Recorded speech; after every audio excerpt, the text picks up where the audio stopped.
एक देवरानी एक जेठानी थी। उन दोनों को बच्चे नहीं थे। सास ननद रोज ही ताना मारती थी। ननद बोलती थी माँ सोहर सिखाओ।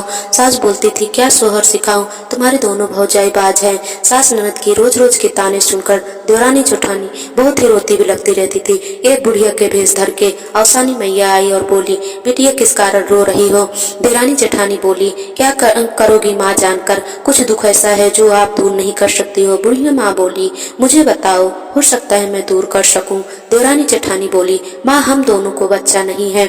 हमारी सास ननद जब भी बैठती है ताना मारती है। ननद बोलती है माँ सोहर सिखाओ, सास बोलती है दोनों बाज हैं, क्या सोहर सिखाऊं। बूढ़ी माँ बोली, एक पसर चना अवसानी माँ के नाम से निकाल कर रख दो।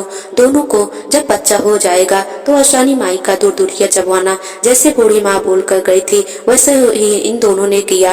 एक दिन एक को बेटा एक को बेटी हुई। माँ बराबर छठी बरई हर मौके पर आई। बूढ़ी माँ का सब एक किनारे बैठने को बोल देते। अवसानी माई का मनता दोनों भूल गई।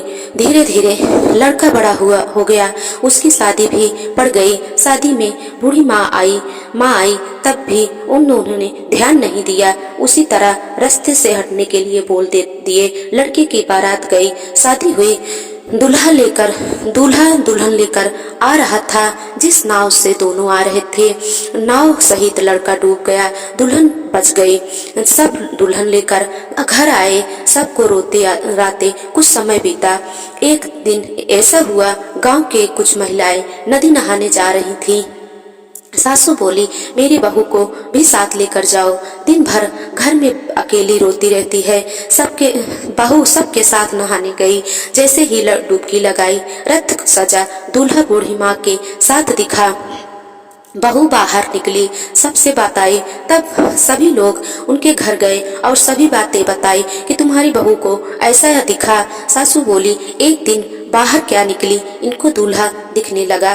दूसरे दिन सभी बुलाने आई, तब वह बोली मैं नहीं जाऊंगी।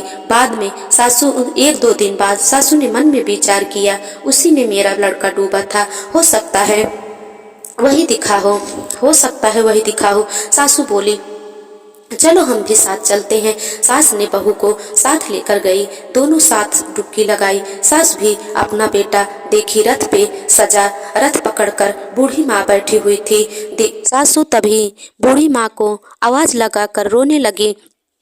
अवसानी माँ बोली, मेरा बहुत ही अपमान हुआ है। दूरदूरिये चबवाने के लिए बोली थी, नहीं पूरा किया। तब लड़के की माँ रो रो कर प्रार्थना करने लगी, माँ यहीं पर मेरा लड़का वापस कर दो, मैं आप दूरदूरिये चबवा कर ही जाऊंगी। बहुत रोने और बहुत ही प्रार्थना करने के बाद बूढ़ी माँ रथ सहित मरा हुआ लड़का बाहर लेकर आई। लड़के की माँ बहुत नदी के किनारे भार भरवाई और चना और लाई भुजवाई। सुहागिन बुलवाकर अवसानी मैया का दूरदूरिया चबवाई। अवसानी मैया का जैसे जय जयकार करते बोलते प्रसाद लड़के के मुंह में डाली और बोला, माँ। लड़का उठकर खड़ा हुआ और बोला, माँ मैं बहुत सोया।